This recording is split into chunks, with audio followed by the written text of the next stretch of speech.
Durante milhões de anos, o planeta funcionou sem interrupções visíveis. A superfície era ocupada pela vida em constante movimento, organizada em movimentos repetidos que não exigiam ajustes. Grandes animais seguiam rotas estabelecidas, enquanto os menores utilizavam os mesmos espaços em momentos diferentes. O ar, a água e o solo sustentavam essa atividade sem interromper sua continuidade. Durante esse mesmo período, um corpo se movia pelo espaço. Não fazia parte daquele ambiente e não interagia com ele. Sua trajetória era estável e não dependia do que acontecia na superfície do planeta. Não produzia efeitos detectáveis do planeta e não alterava as condições existentes. Ambos os sistemas progrediram de forma independente, sem contato direto. O que aconteceu para que esse mundo deixasse de existir? O corpo que ativa a cadeia alimentar. O Triceratops exala um odor forte.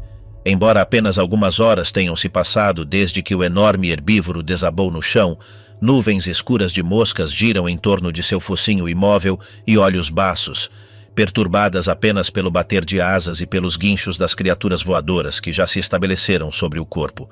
Todos esperam. A comida está ali, pronta, mas o banquete ainda não começou.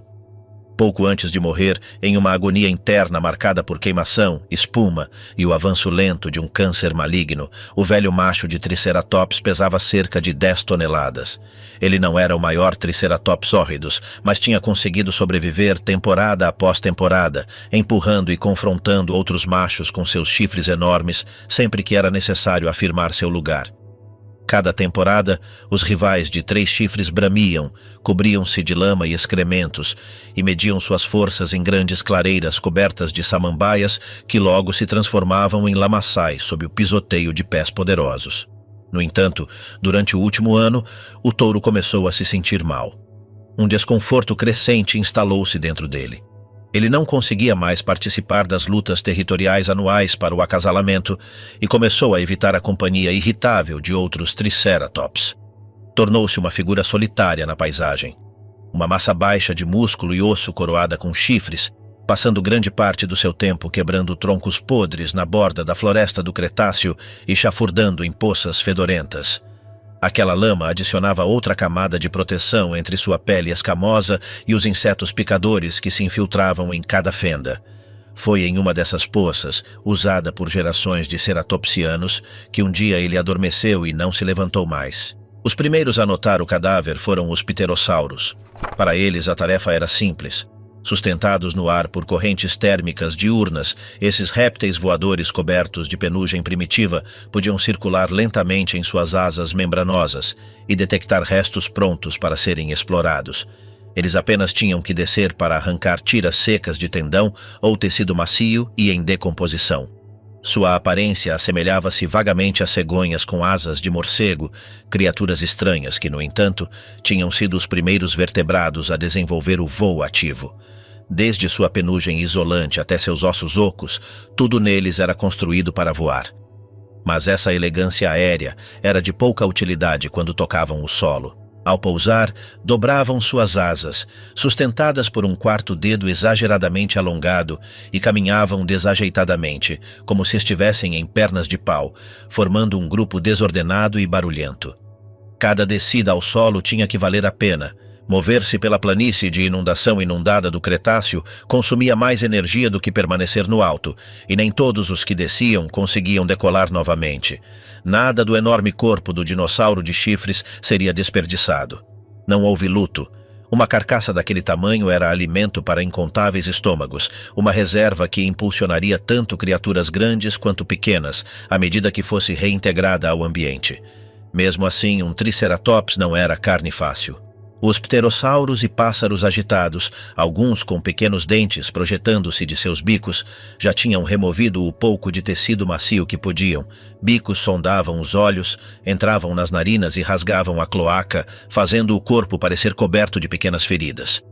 Mas a verdadeira riqueza estava mais profundamente no interior, protegida por pele espessa, camadas de tecido e músculos densos.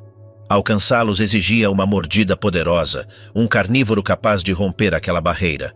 Por mais de um dia após o touro morrer entre as samambaias, os carniceiros alados esperaram, guinchando e discutindo no ar ou em seus pontos de apoio precários na pele dura da carcaça, inquietos por uma refeição que não poderia começar sem a chegada do convidado principal. Finalmente, enquanto a luz azulada e violeta começa a se espalhar pela planície na segunda tarde de espera, uma sombra massiva emerge da borda da floresta de ciprestes calvos e ginkgos. O carnívoro não tem pressa. Com cerca de 35 pés de comprimento e pesando mais de 8 toneladas, ele ocupa o topo absoluto de seu ecossistema. Não é invulnerável. Fraturas, picadas de insetos e doenças também o afetam. Mas a única ameaça imediata possível seria outro indivíduo de sua própria espécie, e mesmo assim, poucos são maiores do que este bípede imponente, essencialmente um conjunto de mandíbulas projetadas para esmagar ossos, com um corpo dedicado quase inteiramente a esse propósito. É um Tyrannosaurus Rex, o predador dominante de Hell Creek. Sua pele marrom avermelhada, agora banhada em reflexos alaranjados e dourados do sol baixo, destaca-se enquanto ele se aproxima do corpo imóvel. Do focinho à ponta da cauda, é coberto por pequenas escamas granulares, atravessadas por uma fina camada de filamentos macios que correm ao longo do pescoço e se estendem até o fim da cauda. Alguns pelos rígidos projetam-se do queixo e das mandíbulas superiores, escondendo quase completamente as fileiras de 7 polegadas que preenchem sua boca, um suprimento constante de lâminas serrilhadas que são substituídas ao longo de sua vida. Outro tiranossauro poderia notar sua ornamentação. Seu crânio não é liso, mas um relevo de protuberâncias, sulcos e cristas. Ao longo do eixo central do focinho, botões cobertos de queratina se alinham, projetando-se acima dos olhos e conferindo-lhe uma expressão permanente. Eles não funcionam como defesa, mas como um sinal visual. Cada um indica maturidade e força, traços reconhecíveis por outros de sua espécie durante encontros reprodutivos barulhentos. O Rex mantém seus braços minúsculos encolhidos contra o peito enquanto se aproxima da carcaça. Não há nada para agarrar. Cada membro é forte e, em teoria, capaz de segurar um corpo com suas 2 garras curvas, mas na maioria das vezes esses braços são um fardo.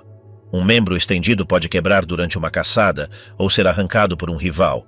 Todo o design do corpo do tiranossauro prioriza a cabeça, as mandíbulas e a mordida, relegando esses braços a um papel secundário. Mesmo assim, a enorme quantidade de músculo e osso na frente requer um suporte poderoso atrás. As pernas traseiras, construídas para percorrer longas distâncias, e a cauda longa, usada como contrapeso, mantém o animal em uma postura quase horizontal, embora ele possa se erguer para alcançar comida tanto no chão quanto em galhos baixos.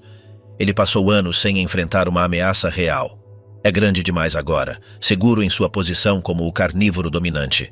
A camuflagem manchada de sua juventude é mal visível como sombras mais escuras no pescoço, barriga e coxas.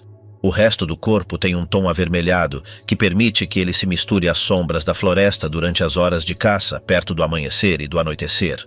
Um Edmontosaurus astuto pode superá-lo em terreno aberto. Atacar diretamente uma manada desperdiçaria energia. É melhor esperar, mover-se com cuidado e concentrar todo o seu peso em uma primeira mordida devastadora. Mesmo que a presa sobreviva ao ataque inicial, o choque e a perda de sangue fazem o resto. Para este caçador, a cautela é essencial. Um domínio construído com tempo e risco. Embora os hadrossauros não tenham chifres defensivos como o Triceratops e não sejam cobertos por densas placas ósseas como o Ankylosaurus, suas caudas grossas e musculosas permanecem perigosas. Um Edmontosaurus chutando e se debatendo não pode matar imediatamente uma fêmea adulta de tiranossauro, mas uma fratura em um braço ou na tíbia é suficiente para causar infecções e dores capazes de derrubar até o mais imponente predador. Por essa razão, cuidado e tempo são essenciais para o Rex.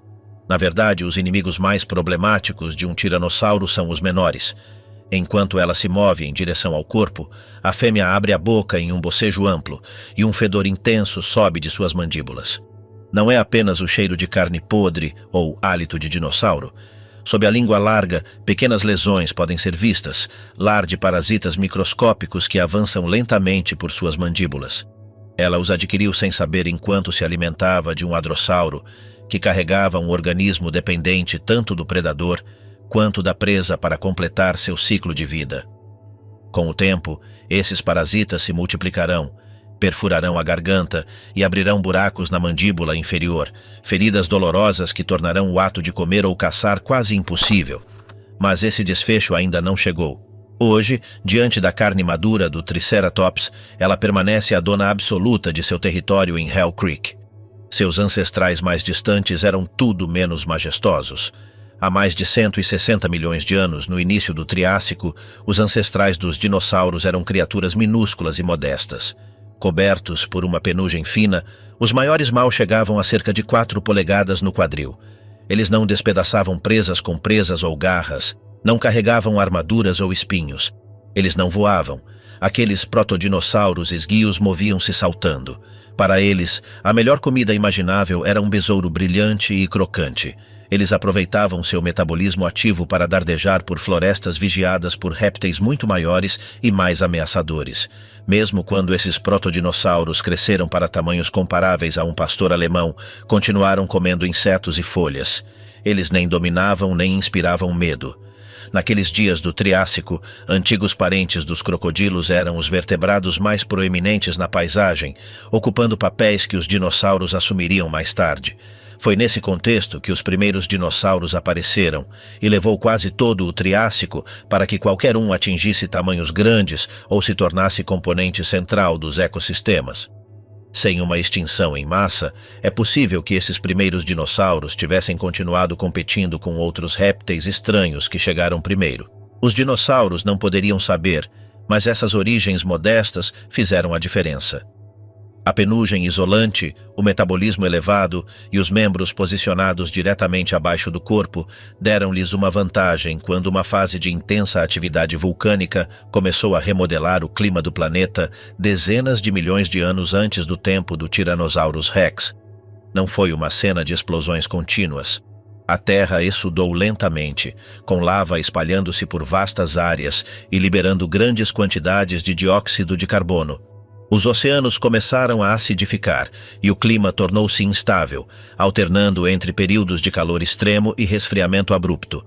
Dinossauros com fisiologias ativas conseguiram persistir, assim como pequenos protomamíferos, enquanto muitos dos répteis dominantes da época, incluindo vários parentes antigos dos crocodilos, foram dizimados. Alguns sobreviveram, mas o equilíbrio mudou. Os dinossauros passaram a ocupar os principais papéis ecológicos, e os crocodilos foram relegados a ambientes aquáticos e pantanosos. Assim começou uma expansão dos dinossauros que duraria dezenas de milhões de anos. Quanto ao famoso Tyrannosaurus Rex, sua linhagem específica remonta às profundezas do Jurássico. Seus ancestrais eram pequenos e ágeis, com 3 garras e mandíbulas rasas. Eles não eram monstros gigantes cobertos de filamentos, nem possuíam mandíbulas aterrorizantes. Outros dinossauros carnívoros, como alossauros, megalossauros e ceratossauros, chegaram antes e dominaram a predação por milhões de anos. Os tiranossauros estavam presentes, mas a maioria era secundária, até aproximadamente 14 milhões de anos antes do momento descrito aqui. No hemisfério norte, os grandes predadores de tempos anteriores começaram a declinar. Um espaço se abriu. Então os tiranossauros cresceram. Tornaram-se cada vez maiores, com braços reduzidos a detalhes mínimos comparados a crânios enormes e carregados de músculos. A parte de trás do crânio alargou-se para acomodar mais massa muscular dedicada a fechar as mandíbulas com força e controlar a presa com o pescoço. Os olhos, outrora orientados para os lados, deslocaram-se para a frente, concedendo uma percepção de profundidade inesperada. Além disso, esses novos tiranossauros desenvolveram um olfato extraordinário. Os bulbos olfatórios de seus cérebros excediam em tamanho as áreas dedicadas a outros processos. Dos dentes à cauda, tornaram-se carnívoros como nenhuns antes deles. Nos dias finais do Cretáceo, os tiranossauros fazem jus ao nome. Eles controlam seu ambiente de tal forma que impedem a ascensão de competidores. Pequenos carnívoros como o Atrociraptor perseguem roedores e exploram restos em Hell Creek, e um predador do tamanho de um humano como o Dakotaraptor pode assustar um tiranossauro juvenil, mas o lagarto tirano não tem rival verdadeiro nessas florestas e planícies. Em vez de dividir os papéis carnívoros entre diferentes espécies especializadas, o Tyrannosaurus ocupa quase todo o espectro sozinho. As mudanças drásticas que sofrem durante o crescimento permitiram que deslocassem outros predadores. Os recém-nascidos assemelham-se mais aos ancestrais do que aos adultos. Emergindo de ovos do tamanho de toranjas, são penugentos, de olhos grandes e pernas longas, mais parecidos com papaléguas dentados do que com assassinos de 9 toneladas. Eles capturam insetos, lagartos, pequenos mamíferos e carniça quando podem, com crânios longos e baixos durante a infância e adolescência. Por volta dos 11 anos de idade, algo muda. Eles continuam ganhando peso a uma taxa surpreendente, mas seus crânios se transformam. As mandíbulas tornam-se profundas e o aumento da musculatura permite que a boca se feche com força cada vez maior. Por volta dos 20 anos, um Tyrannosaurus Rex pode abater grandes presas e reduzir os restos de um dinossauro de chifres ou de bico de pato a lascas e resíduos. É por isso que não existem espécies rivais de tamanho semelhante na região. Esta espécie deslocou-as em uma corrida evolutiva prolongada na qual filhotes, juvenis e adultos ocupam nichos diferentes. Uma única forma dominante estendendo-se pelas florestas e riachos de Hell Creek. E ela requer espaço. Em toda a América do Norte, existem apenas cerca de 20 mil indivíduos, cada um com seu próprio território. Mandíbulas que governam o território. A grande fêmea não se incomoda em vigiar outros predadores enquanto se aproxima da carcaça, deixando enormes pegadas de 3 dedos pressionadas no solo macio. Mesmo que um rival estivesse por perto, ela dificilmente pararia. Ela detectou o corpo do Triceratops horas antes, um sinal fraco carregado pela brisa da tarde, e agora avança decisivamente através de clareiras e fileiras altas de sequoias ao alvorecer, meta-sequoia, seguindo um rastro que se torna mais forte a cada passo. Ao se aproximar, ela bate suas mandíbulas. O som agudo e forte faz com que pterossauros e pássaros dentados se espalhem, afastando-se do corpo como moscas gigantescas. Ela não perde tempo. Planta o pé esquerdo no chão já úmido com os fluidos que começam a escorrer da carcaça, inclina-se para trás e levanta um de seus massivos pés de 3 garras, baixando-o sobre a barriga. Escamas grossas e pele dura resistem ao primeiro arranhão, e ao segundo também, mas o terceiro golpe abre um rasgo largo e irregular à medida que a parede do corpo cede. Uma massa pesada de vísceras desliza para fora, e a grande tirana baixa a cabeça para começar a empurrar enormes bocados de entranhas para dentro de suas mandíbulas. Ela poderia arrancar uma perna inteira e carregá-la, ou separar a cabeça do corpo se desejasse, e talvez o faça mais tarde. Mas não há necessidade de métodos tão brutais ainda. As partes mais macias e atraentes permanecem intactas. Como uma gangorra terrível, ela mergulha o focinho e recolhe outros 100 quilogramas de carne cada vez mais desfiada, sacudindo a cabeça para cima para lançar a comida para o fundo da garganta. Seus parentes entre os crocodilos e as aves usam a mesma técnica. É uma habilidade antiga, conhecida como alimentação inercial, especialmente útil para animais sem mãos preenseis ou a capacidade de mastigar. Suas mandíbulas funcionam como tesouras vivas, feitas para agarrar e cortar. O trabalho pesado recai sobre os músculos do estômago e os ácidos digestivos, que devem extrair o máximo de nutrientes possível no pouco tempo que cada refeição dura. Assim é a vida com um metabolismo rápido. Ela não pode se panturrar e depois permanecer imóvel por dias enquanto tudo se dissolve lentamente. Sua eficácia como predadora depende de velocidade e força, e a alimentação acarreta um custo alto. O corpo deve agir rapidamente para explorar cada refeição antes que os tecidos saborosos sejam transformados em montes de resíduos cheios de fibras musculares e fragmentos de ossos. O Rex come avidamente, prestando pouca atenção aos carniceiros aéreos que tentam roubar um pedaço sempre que ela levanta a cabeça para engolir. Embora o Triceratops seja um banquete rico, o apetite excede a capacidade do estômago. Quase imediatamente após engolir outro bocado, ela se vira e vomita tudo o que comeu, uma massa polposa do herbívoro. Ela balança a cabeça, bufa e retorna a carne fresca, enquanto pterossauros e pássaros mergulham sobre os restos expelidos. Há comida suficiente para cada boca faminta. Hora após hora, o corpo diminui. Ossos que antes eram raspados por dentes pequenos para alcançar músculos densos são agora arrancados e esmagados por mandíbulas massivas em busca de restos e medula. A fêmea dirige a cena sem hostilidade.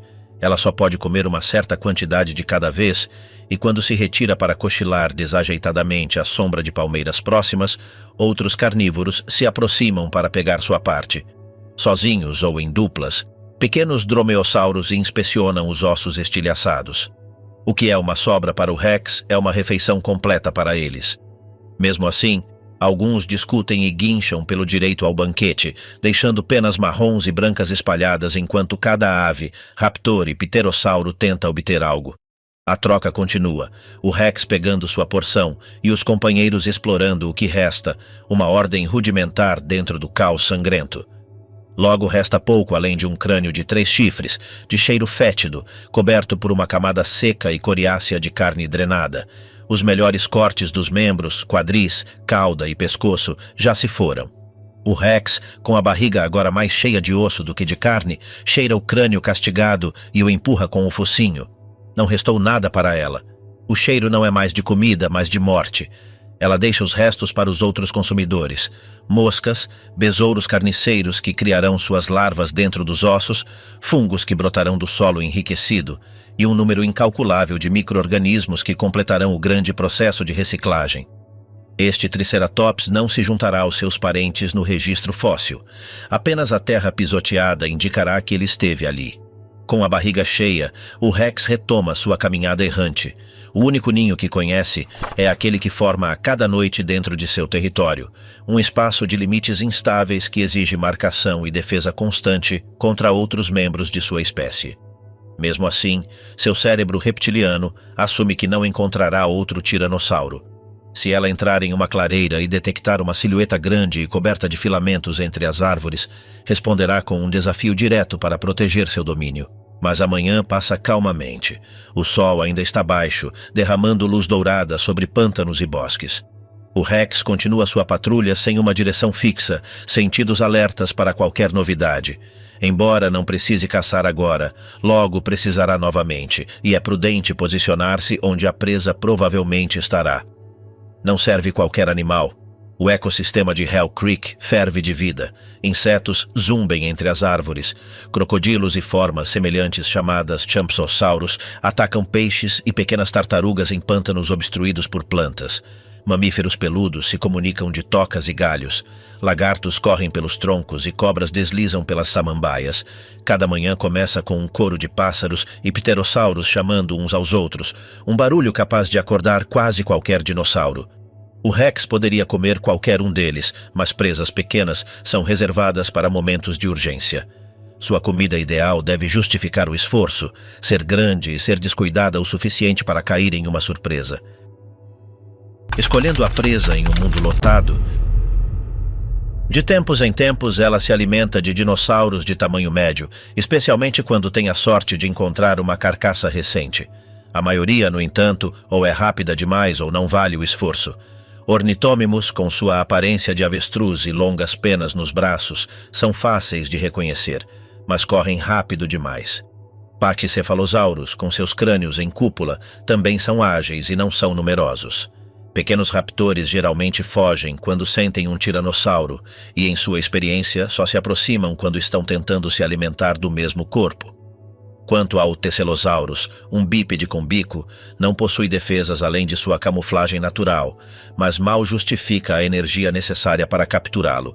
Entre os grandes herbívoros comuns na região, apenas 2 valem a tentativa de caça. Edmontosaurus, com seus bicos largos, movem-se em manadas.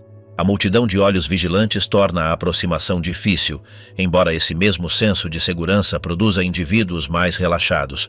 Além disso, suas caudas grossas fornecem carne suficiente para vários dias. Triceratops apresentam um desafio maior. Quando jovens, agrupam-se, mas conforme crescem, tendem a se separar. Às vezes se reúnem para pastar, embora não formem manadas organizadas. Derrubar um exige prática e sorte. Seus longos chifres podem causar ferimentos graves, e apenas uma primeira mordida brutal por trás oferece alguma vantagem antes que ele possa se virar e enfrentar o atacante. Mesmo assim, enfrentá-los ainda é preferível a lidar com um Ankylosaurus. Ankylosaurus de corpo baixo não é indestrutível, mas tem armadura até nas pálpebras. Para um tiranossauro, encontrar um ponto vulnerável envolve tempo e risco, enquanto se expõe a uma cauda em forma de clava do tamanho de um pneu de carro, capaz de pulverizar ossos com um único golpe. Por essa razão, a fêmea se alimentou de apenas um em toda a sua vida. Quando encontrou um indivíduo que havia morrido de causas naturais, virou-o com esforço e acessou a barriga inchada e macia. Naquela manhã não há sinais de sua presa preferida. Pássaros surgem do subbosque à sua aproximação e mamíferos protestam com sons agudos, mas ela ainda deve percorrer alguma distância para encontrar um terreno de caça adequado. Ela também está com sede. Quando o sol do meio-dia começa a apagar as longas sombras, ela passa por um grupo de sequoias a alvorecer ao lado de uma pequena lagoa e baixa a cabeça para beber. Uma tartaruga desliza de um tronco para a água e desaparece no sedimento agitado. Então, outro respingo é ouvido enquanto um pássaro dentado cai de um galho e emerge rapidamente com algo pequeno e prateado no bico. O Rex observa o pássaro partir, mais curiosa do que com fome. Ao seu redor, tudo tende a ficar parado, e qualquer movimento chama sua atenção. Ela bufa, toma outro gole grande e desajeitado, sacode o corpo do focinho à cauda e volta para o meio das árvores. Ela nunca mais sentirá a pulsação quente de sangue fresco em sua boca, sem que ela saiba, e sem que qualquer outro ser vivo saiba, o fim do mundo está avançando a 20 km por segundo. Em outro lugar, na formação North Horn, a leste de Utah, um minúsculo dinossauro move-se dentro de sua própria lagoa privada. O embrião range dentes quase microscópicos enquanto procura uma posição mais confortável. Não faltará muito agora. O espaço dentro do ovo rígido torna-se cada vez mais apertado com o crescimento rápido do pescoço longo. E o dente temporário que servirá para abrir a casca projeta-se do focinho como uma protuberância absurda. Nos meses finais, o bebê passou de um aglomerado de células em divisão para uma criatura reconhecível como um dinossauro. Nervos, sangue, músculos, ossos, dentes e órgãos organizaram-se em um animal que um dia será chamado de Alamosaurus sanjuanensis, um dos maiores que já caminhou sobre a Terra. O titã em formação faz parte de uma ninhada de 12 ovos, postos em um ninho de areia raso por uma mãe com mais de 80 pés de comprimento e pesando mais de 20 toneladas. Alguns adultos atingem tamanhos ainda maiores. Os maiores excedem 100 pés desde o focinho de dentes finos até a ponta da cauda estreita. Nos ombros, elevam-se mais alto do que um Tyrannosaurus Rex em pé. Não que os tiranossauros pudessem se aproximar para verificar isso. Um único golpe de uma cauda musculosa, ou um passo de pernas semelhantes a pilares, é suficiente para destruir até o maior dos carnívoros cobertos de filamentos. Com menos da metade do comprimento e mal 1/3 do peso de um Alamosaurus, os tiranossauros raramente caçam esses gigantes e geralmente esperam que eles morram de outras causas. Uma simples infecção bacteriana pode fornecer comida por semanas para um tiranossauro, que pode até fixar residência dentro do corpo e consumi-lo por dentro. Gigantes que retornam, filhotes que desaparecem. Nem todos os tiranossauros conseguem desfrutar de banquetes tão prolongados. O Alamosaurus vem de terras do sul, um dos titanossauros de tronco largo e volumoso que se espalharam durante o Cretáceo pela África e América do Sul. Embora compartilhe o plano corporal básico de saurópodes anteriores, como o Brontosaurus, este grupo é muito mais robusto. 2 animais de igual comprimento, um sendo um Alamosaurus e o outro um Brontosaurus, mostram diferenças de peso muito marcadas, algo que fica registrado até em suas pegadas. Gigantes do Jurássico, como o Brontosaurus e o Diplodocus, carregavam a maior parte de sua massa sobre os quadris, deixando impressões traseiras mais profundas que as dianteiras. O Alamosaurus funciona de forma diferente. Nos titanossauros, o centro de gravidade situa-se mais próximo dos ombros, com membros anteriores envoltos em musculatura poderosa, produzindo impressões dianteiras mais profundas do que as de outros saurópodes de pescoço longo. Esses colossos são os dinossauros que, no final do Cretáceo, retornaram ao norte e ocuparam um espaço que havia permanecido vazio por dezenas de milhões de anos.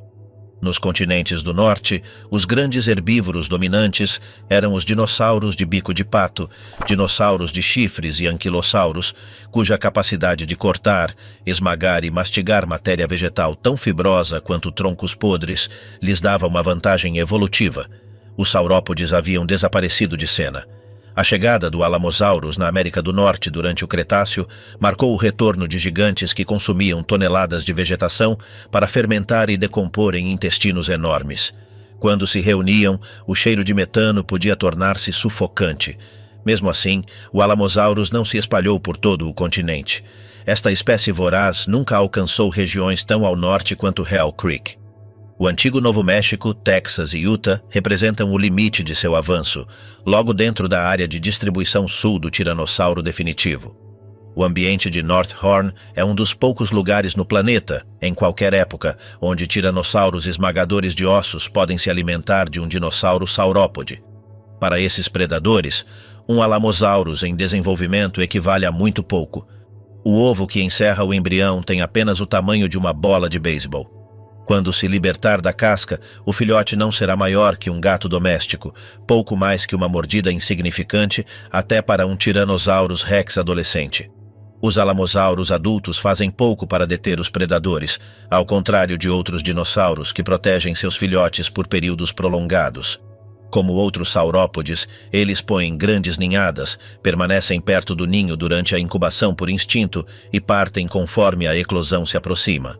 Os filhotes são deixados sozinhos. Seus pios são ouvidos apenas uns pelos outros e pelos pequenos mamíferos, crocodilos, cobras e dinossauros emplumados que se alimentam deles conforme deixam o ninho e se dispersam pela floresta do Cretáceo.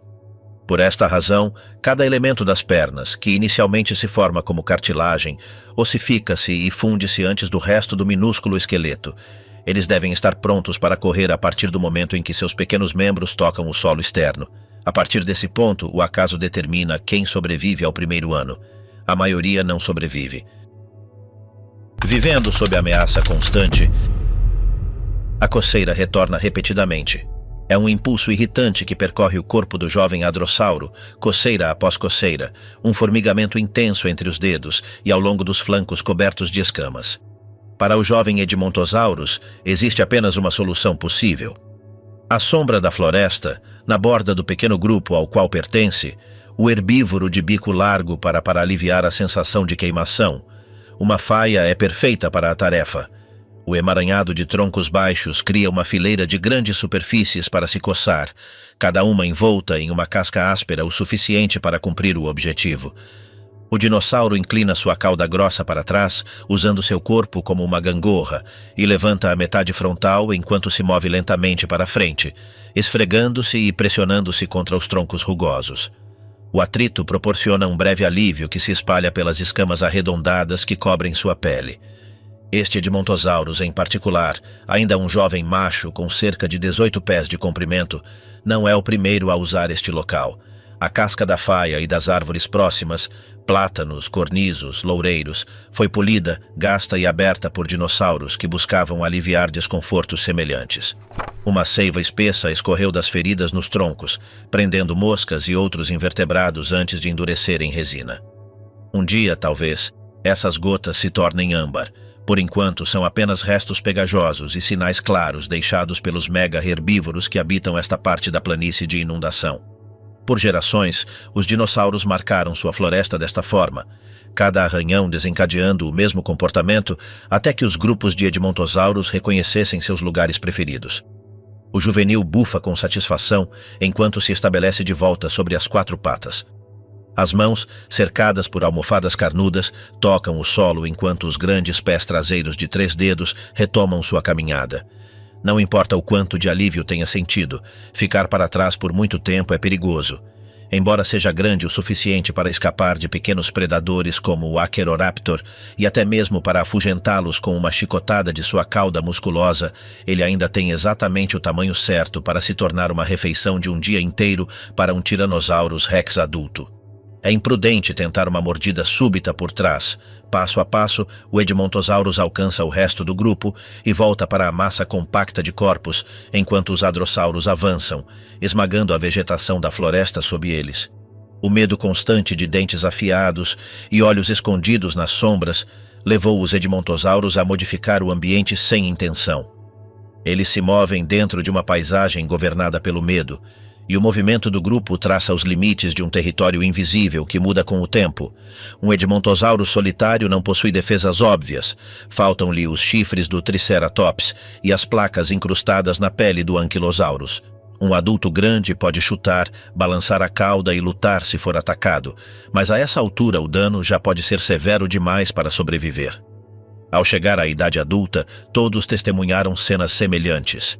Uma investida súbita da borda da floresta, uma explosão de mandíbulas enormes emergindo da escuridão para esmagar e devorar.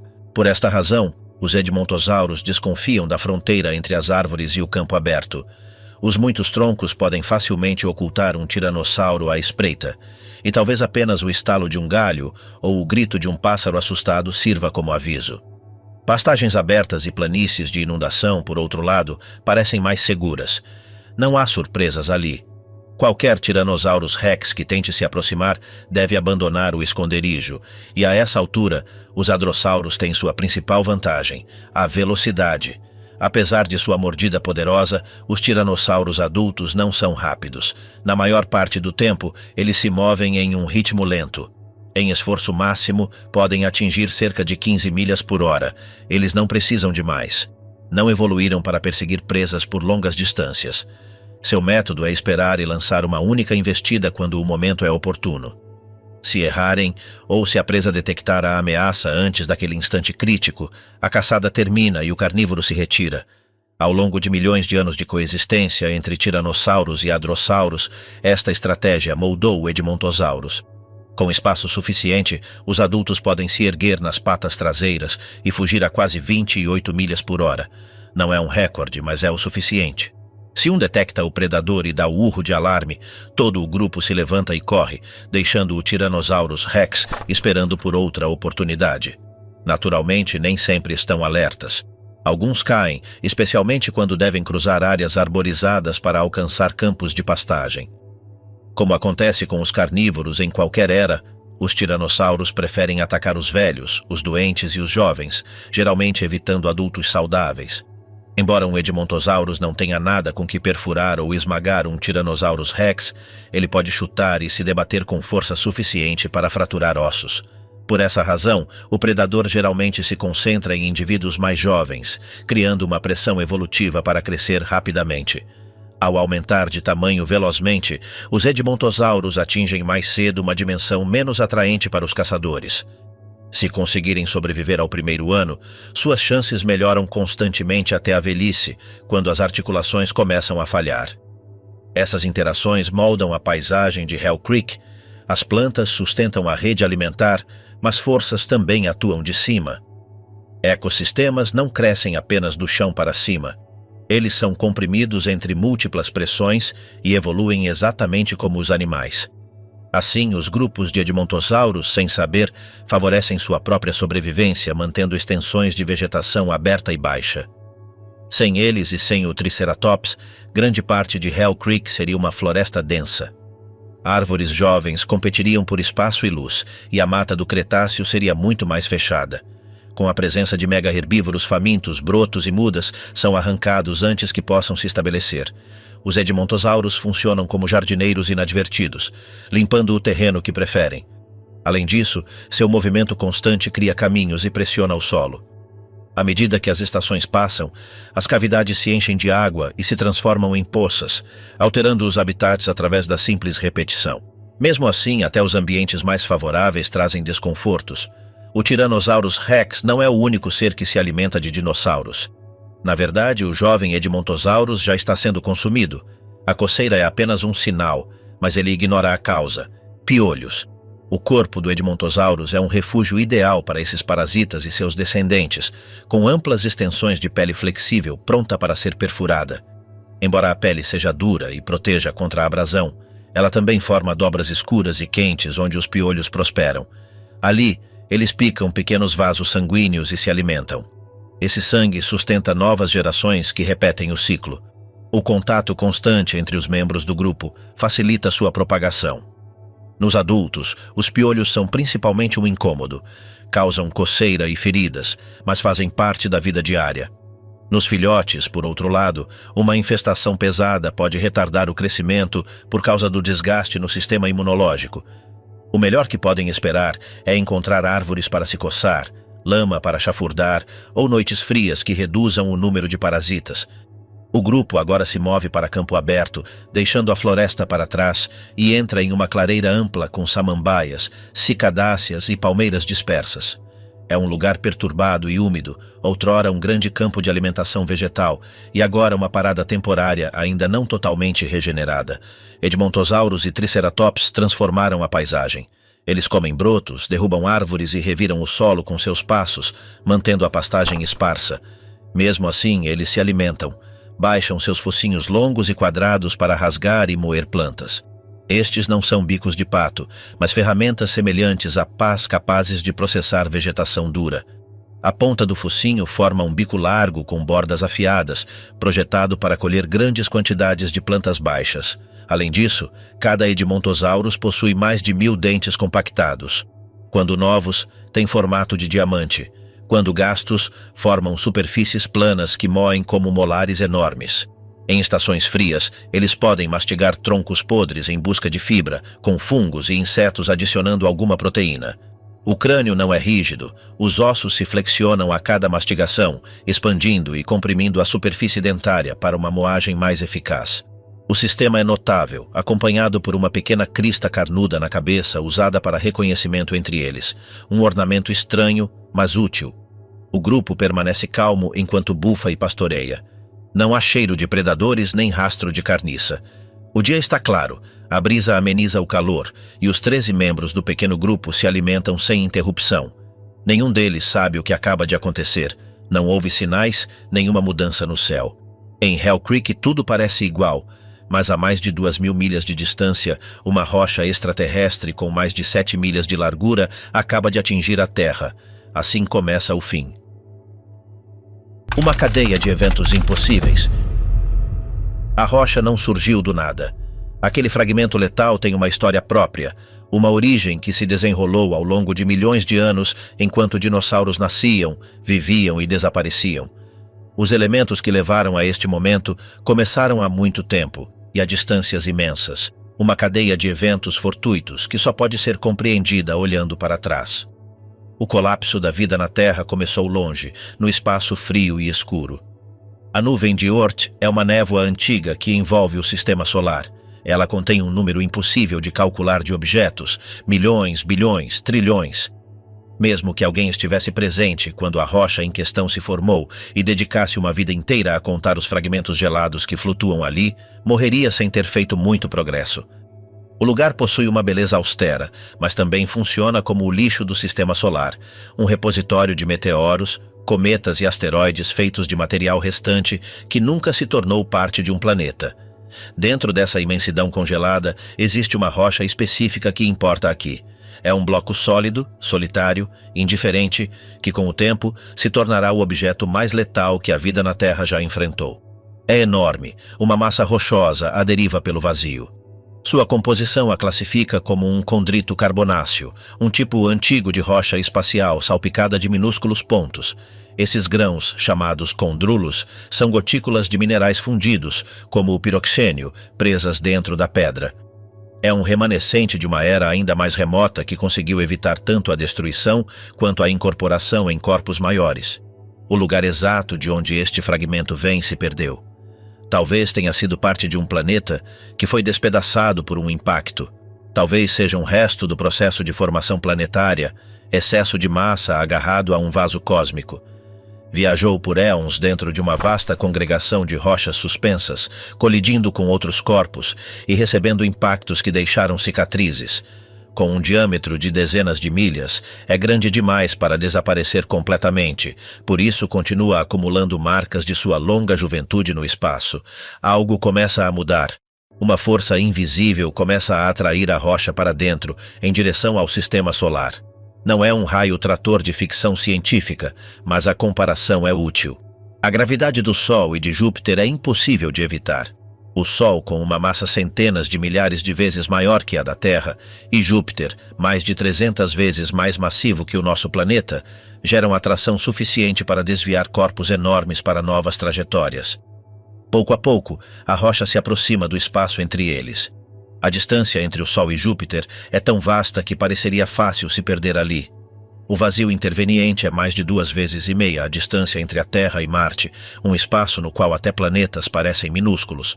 O asteroide poderia ter se estabelecido ali, circulando lentamente enquanto pequenos impactos o desgastavam com o tempo, mas isso não acontece. À medida que se aproxima, a rocha começa a aquecer. O calor causa expansão. Fraquezas internas aparecem conforme se aproxima cada vez mais do gigante gasoso. Avança, imperceptivelmente, em direção a uma colisão. A gravidade torna-se esmagadora.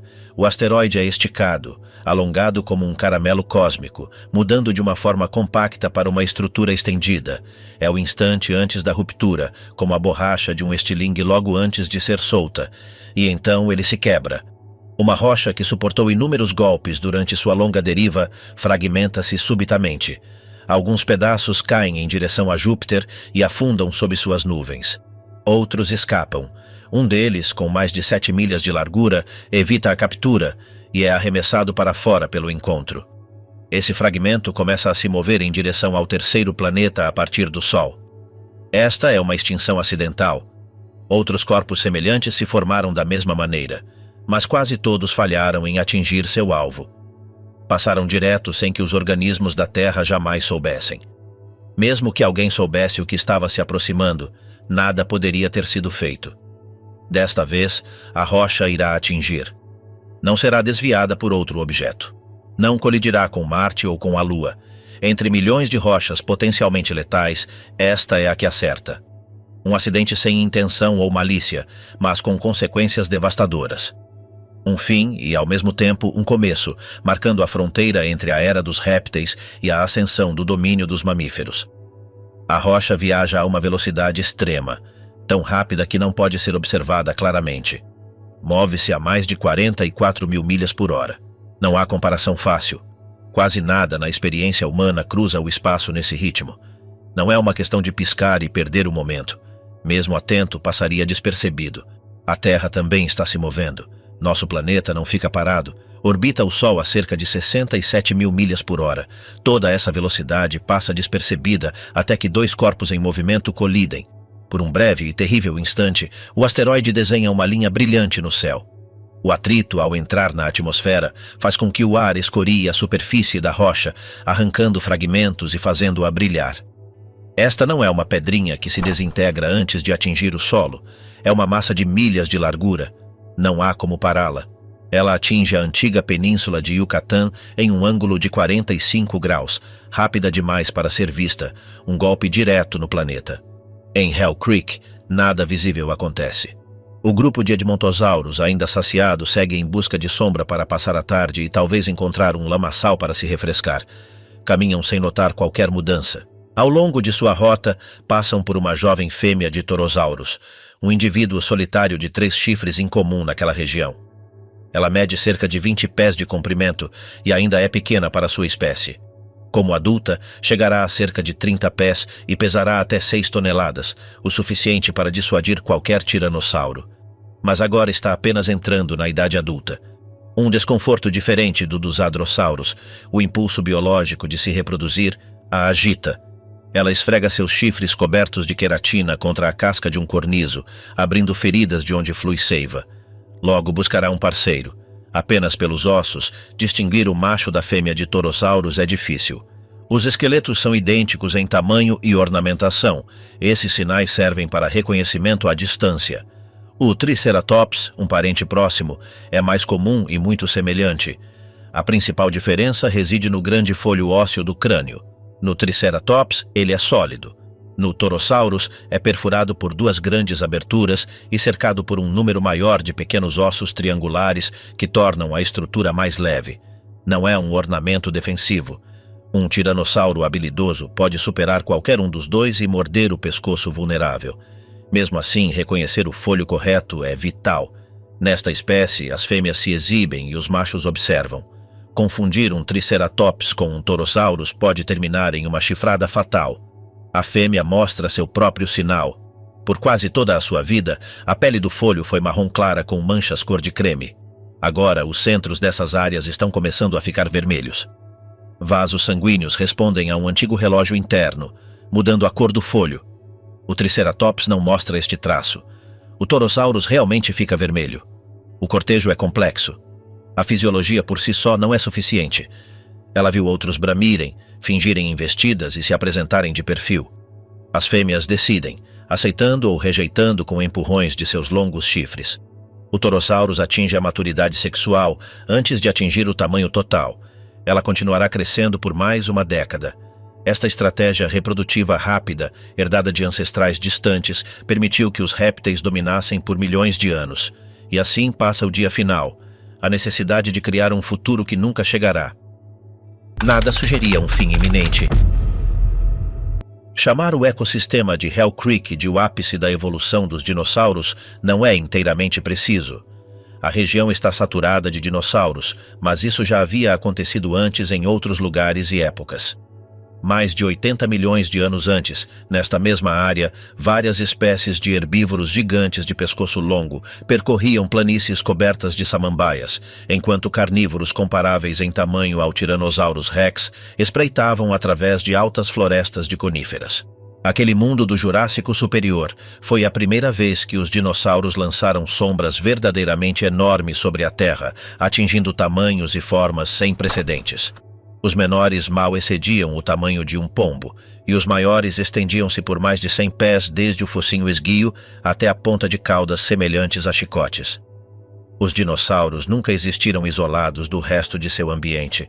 A razão pela qual organismos tão imensos puderam surgir teve a ver com mudanças paralelas em plantas, insetos, mamíferos e muitas outras formas de vida.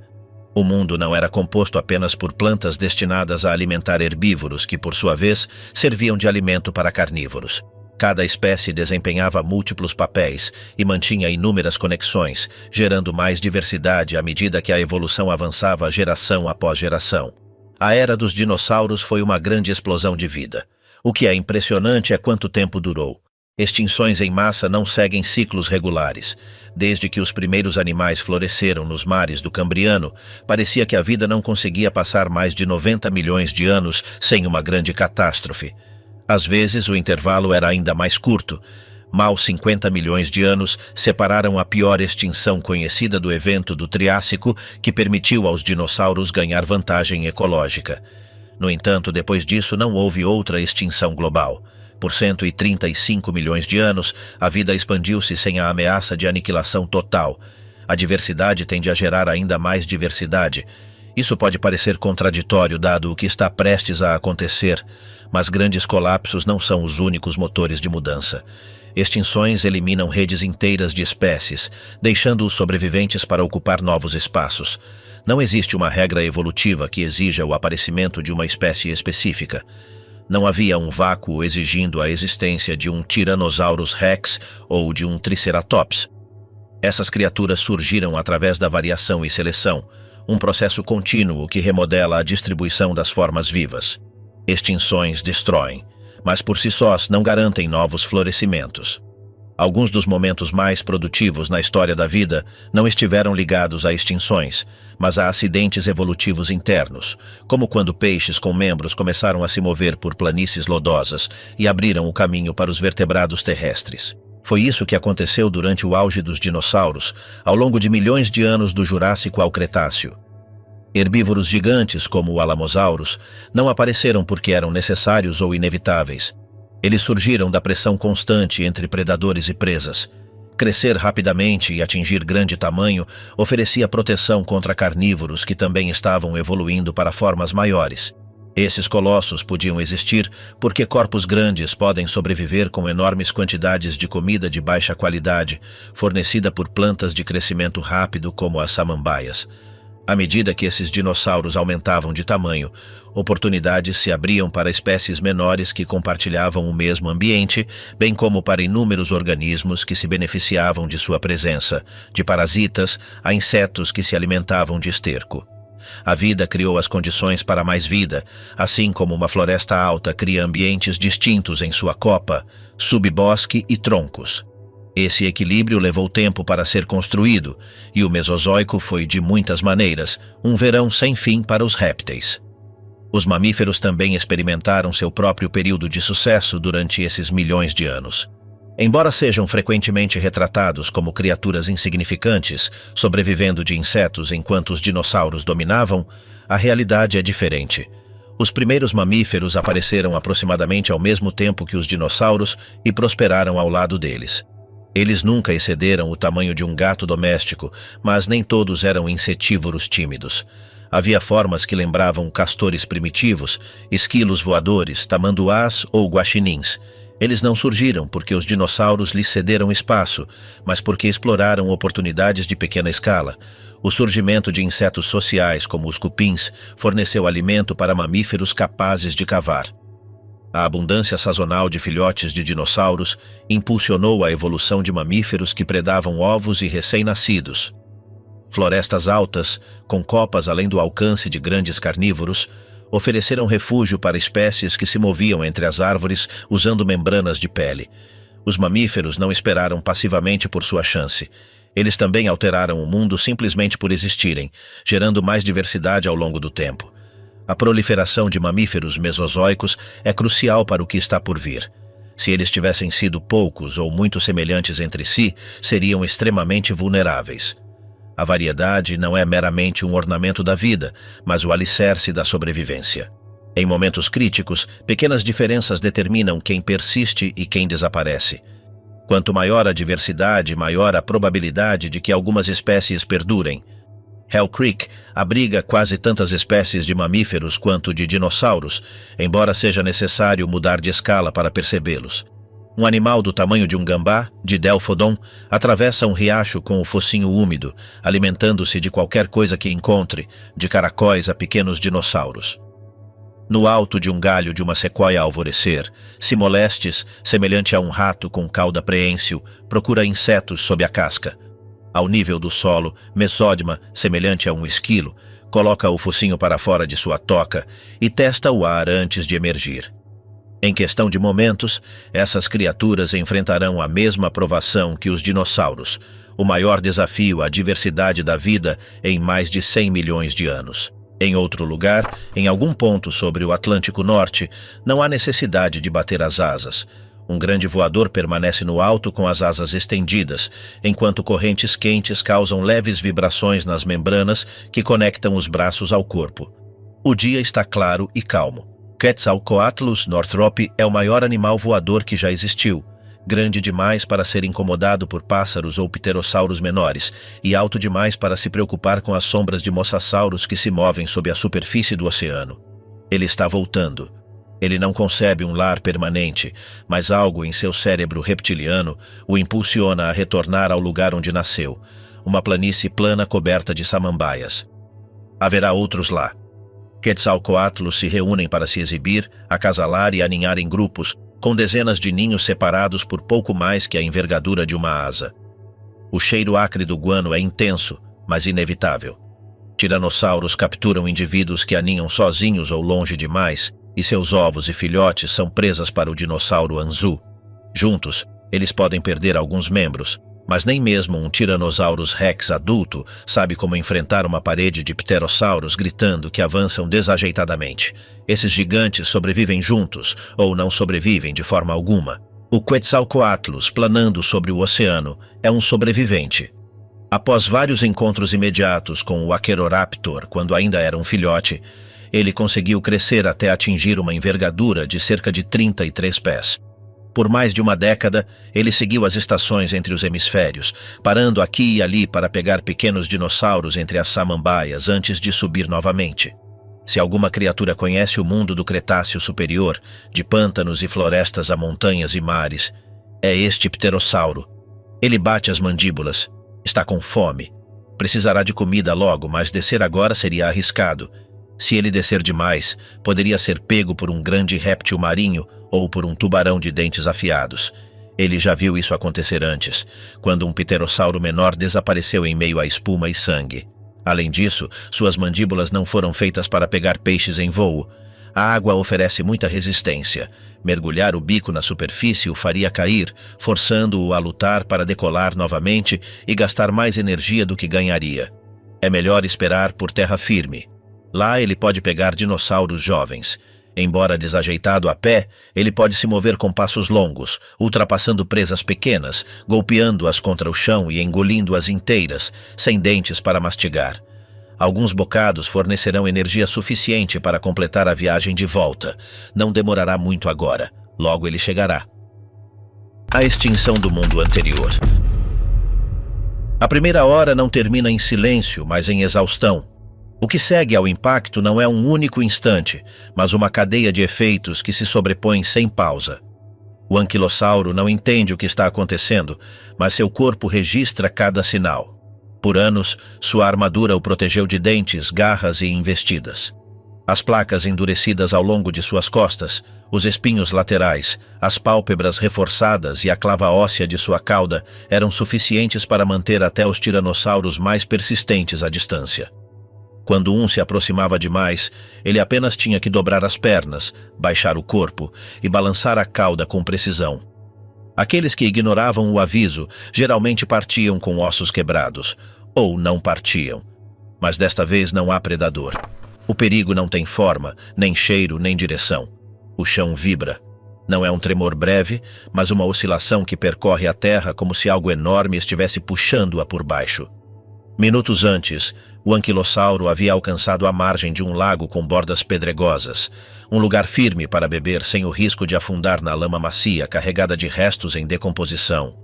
Assim que começou a beber, a superfície sob seus pés deixou de ser estável.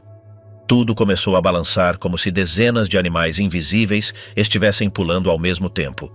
Não havia outros dinossauros por perto, apenas alguns pássaros e pterossauros circulando no céu. Na borda da floresta, os troncos balançavam para frente e para trás. As copas sacudiam. Pássaros gritavam. Uma sequoia a alvorecer alta tombou de lado, arrancando o solo e derrubando outra árvore ao cair. Então, sem aviso, o movimento parou. A floresta recuperou sua postura. O lago acalmou-se. O ar parecia estranho. O anquilossauro permaneceu imóvel, cauda erguida, respirando. Ele não tinha experiência prévia com a qual interpretar o que havia acontecido. O silêncio era pior do que o tremor. Hell Creek raramente era silencioso. Mesmo à noite havia sons, insetos, chamados, movimento. Agora não havia nada. Ele esperou. Nada aconteceu. Decidiu afastar-se da água e retornar ao seu refúgio habitual, uma depressão sombreada entre coníferas onde descansava a cada dia. Não havia dado muitos passos quando outro solavanco percorreu o chão. Este foi mais forte. As ondas chegavam em pulsos, separadas por minutos. A estratégia que havia funcionado por toda a sua vida era inútil. Não havia como se defender contra o chão se movendo sob seus pés. O impacto que deu início a tudo não era inevitável. A sequência que atingiu Hell Creek dependeu de detalhes precisos. Se o objeto tivesse entrado em uma velocidade diferente, se a Terra tivesse girado alguns graus a mais, se o golpe tivesse sido vertical, ou se o ponto de impacto tivesse sido coberto por oceano profundo, o resultado teria sido diferente. Um impacto marinho teria dissipado parte da energia na água. Um golpe em rochas ricas em carbono teria incendiado depósitos subterrâneos e liberado dióxido de carbono gradualmente. Mesmo uma colisão em rocha inerte teria causado destruição local sem efeitos globais imediatos. Nada disso aconteceu. O corpo rochoso chegou do nordeste e entrou em um ângulo próximo a 45 graus. Não passou pela atmosfera como uma queda limpa. Foi um golpe oblíquo. Em uma fração de segundo, a crosta terrestre abriu-se. A energia liberada excedeu qualquer comparação útil. Não houve uma explosão no sentido comum do termo. Houve uma liberação de força equivalente a dezenas de teratoneladas de dinamite, um número que perde o sentido quando se tenta imaginá-lo. A rocha não parou na superfície. Ela mergulhou. A crosta derreteu. O material que não vaporizou comportou-se como um fluido espesso. A pedra foi forçada para cima e para fora, formando paredes que não conseguiam se sustentar. Um pico central elevou-se e colapsou quase imediatamente. Tudo isso ocorreu em questão de minutos. A cratera não foi o fim, mas o começo visível. A energia tinha que viajar. Fez isso através da água e através da subsuperfície. O ponto de impacto situava-se em uma zona costeira. O mar próximo evaporou em segundos, deixando um vácuo. A água circundante retirou-se violentamente e retornou como ondas gigantescas. Essas massas avançaram centenas de quilômetros, invadiram praias e florestas, arrastaram animais marinhos para o interior e depois recuaram de volta para o centro, depositando imensas camadas de areia. Ao mesmo tempo, a força propagou-se através do embasamento rochoso. A rocha não é rígida, ela simplesmente responde mais lentamente.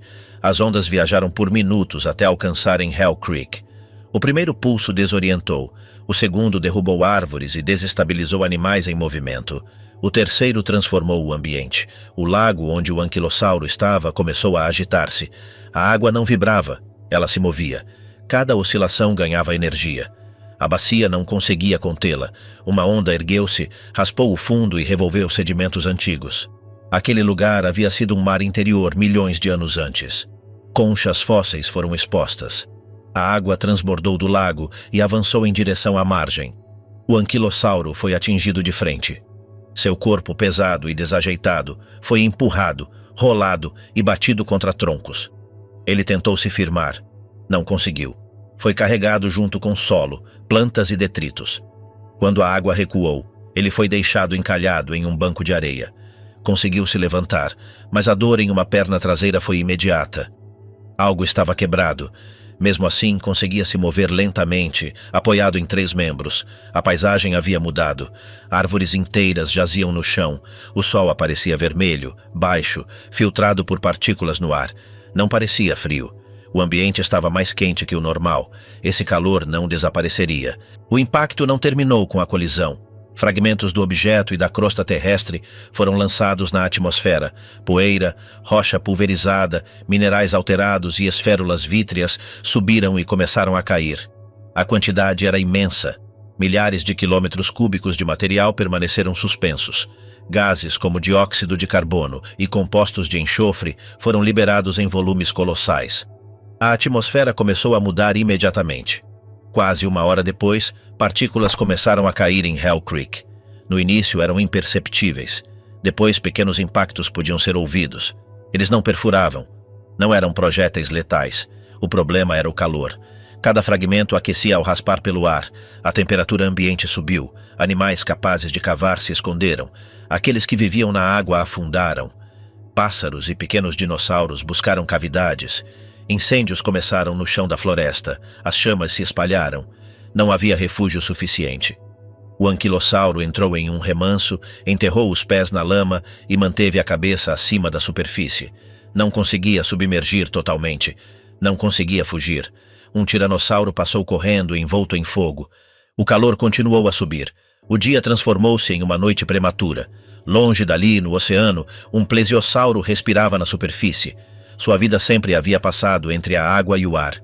Alimentava-se de invertebrados ao longo do fundo costeiro, usando dentes pequenos e densos para filtrar organismos do sedimento.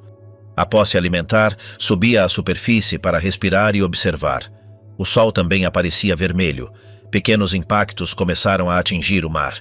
Algo atingiu sua cabeça. Depois, suas costas. Não era um ataque. Ele mergulhou para evitá-lo. Debaixo d'água, o perigo imediato diminuiu. Mas o que estava caindo não era o maior problema. Nos dias que se seguiram, a luz solar foi bloqueada. Poeira e aerossóis escureceram o céu. As plantas pararam de crescer, muitas morreram. A fotossíntese colapsou, os herbívoros ficaram sem comida. Corpos grandes exigiam energia constante. Eles não a obtiveram. Um a um, adoeceram e morreram. Os carnívoros seguiram-se. Os ecossistemas se desfizeram. Não houve uma explosão final. Houve semanas de fome, meses de frio, anos de escassez. Os dinossauros não aviários desapareceram. Não restaram populações viáveis. Grandes répteis marinhos foram extintos. Os pterossauros não sobreviveram. Os saurópodes não retornaram. Ceratopsianos, hadrossauros, anquilossauros, tiranossauros, todos chegaram ao fim. Algumas linhagens pequenas perduraram. Aves, mamíferos, répteis discretos. A Terra continuou girando. O período mudou. O mundo anterior não retornou. A extinção não foi um instante. Foi um processo. E quando terminou, uma era que durara mais de 100 milhões de anos estava completamente encerrada. 66 milhões de anos após o fim do Cretáceo, a fronteira entre duas épocas ainda está registrada na rocha. Uma camada fina e contínua marca o ponto exato em que um mundo inteiro deixou de existir. Abaixo dessa linha aparecem os restos de ecossistemas dominados por dinossauros não aviários. Acima dela, eles não são mais encontrados. A transição é clara e se repete em diferentes lugares do planeta. Um evento externo alterou a atmosfera, interrompeu a luz solar e desmantelou redes ecológicas que funcionaram por mais de 100 milhões de anos, deixando uma ruptura definitiva na história da vida na Terra.